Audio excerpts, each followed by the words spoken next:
డబ్బు ఉంది, అహంకారం లేదు. డబ్బు ఉండి అహంకారం లేదంటే లక్ష్మి స్థిర నివాసంగా ఉంది అని గుర్తు. అక్కడ లక్ష్మి ఉంది, అహంకారం వచ్చింది, కదలడానికి సిద్ధంగా ఉందని గుర్తు. అందుకే భాగవతంలో ఆ కుబేరుడి యొక్క కుమారులు నలకోపర మణిగ్రీవులకి శాపం ఇచ్చేటప్పుడు నారద మహర్షి అంటారు, కలవారి సుతులమనుచును కలకంటుల తోడకూడి కానరు పరులన్. వీళ్ళకి డబ్బున్న వాళ్ళు అవడం వల్ల అహంకారం తలకెక్కింది, వీళ్ళ ఐశ్వర్యం తీసేసి మద్ది చెట్లై పడిపోతే వీళ్ళకి తెలిసి వస్తుంది అనుకున్నాడు. కాదు కాదు, కొంతమందిని చూడండి, ఐశ్వర్యం ఉంటుంది కానీ ఎంత వినయంగా ఉంటారు.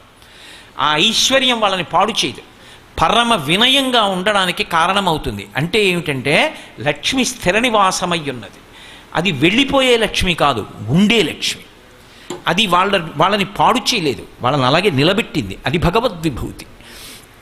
కాబట్టి అమ్మా, నాకు కేవలం నేను అనుభవించడం కాదు, ఏదో ఇవాళ అనుభవించి రేపు శరీరం వెళ్ళిపోవడం కాదు, దీర్ఘాయుష్మంతుడై ఉండాలి.